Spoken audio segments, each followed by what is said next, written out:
பொறிக்கப்பட்ட தங்க சிம்மாசனத்திலே அமர்ந்து நாட்டை ஆண்டவர்கள் வன்னியர்கள்.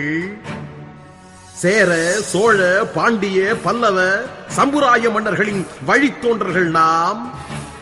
படை நடத்தி பாராண்ட படைத்தளபதிகள், நாற்படை வீரர்கள் வன்னியர்கள். போரிடும் பெரும்படை பள்ளிவாழ் போர்ப்படை என்ற வரிகள் வன்னியர் வீரத்தை பறைசாற்றும்.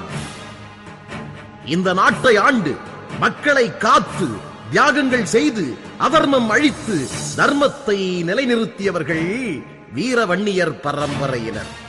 அடங்க மறுத்த சிங்களமனன் மகிபாலனை அடக்கி சிறைபிடித்து கங்கை கொண்ட சோழபுரத்தில் சாகும் வரையில் சிறையில் அடைத்த வீர வன்னிய சோழ மன்னன் அவன் வன்னியன்.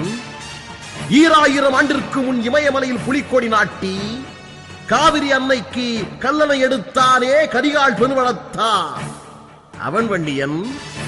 கங்கை வரை படை நடத்தி கடாரம் வென்று இலங்கையும் தன் குடையின் கீழ் ஆட்சி செய்த ராஜேந்திர சோழன் அவன் வன்னியன். சென்னையப்ப நாயக்கன் பட்டினத்தில் ராஜாங்கம் செய்த பல்லவகுல மன்னன் கந்தப்பராசன் அவன் வன்னியன் அல்லவா? திருமயிலை முதல் கடல் மல்லை காஞ்சி வரை தொண்டை நாடு முழுவதும் ஆண்ட பல்லவகுல மன்னன் நந்திவர்மன் அவன் வன்னியன் அல்லவா? வாண்டை நகர் கோட்டை அமைத்து வீரத்திற்கு ஒரு விலை நலமாய் விளங்கிய மாமன்னன் கருணாகர தொண்டமான் அவன் வன்னியன் அல்லவா?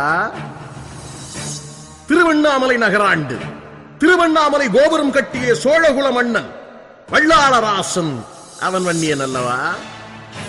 சிதம்பரம் நடராஜர் கோவில் அமைத்த ரன்யவர்மன் வன்னியன்.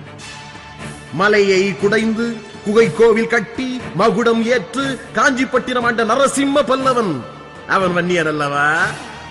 வன்னியர்களால தெரியாதவர்களா? கம்பனுக்கு கை கொடுத்த ஓரங்கள் நாட்டு பிரதாபருத்தி வன்னியன். உத்தம நீதி பட்டம் பெற்று அரசாணை செய்த தூசி ஆதிநாயக நீலாங்கரையான் வன்னியன். கடையெழு வள்ளல்களான பாரி, ஓரி, ஆய், அண்டிரன், காரி, வேகன் மற்றும் தகுடூராம் தர்மபுரியை ஆண்டு அவ்வைக்கு நெல்லிக்கனி அளித்த செம்மல் அதியமார் இவர்களெல்லாம் வன்னியர்கள் அல்லவா? செங்கற்பட்டை அடுத்த திருவிடைச்சூரில் கோட்டை அமைத்து கிருஷ்ணதேவராயரை எதிர்த்து போரிட்டு வாழ்ந்த காந்தவராயன் சேந்தவராயன் இவர்களும் வன்னியர்கள் அல்லவா? திருவேங்கடமாம் திருப்பதி அமைத்து சீரிய நல்லாட்சி செய்த தொண்டை மன்னன் தொண்டைமான் வன்னியன் அல்லவா?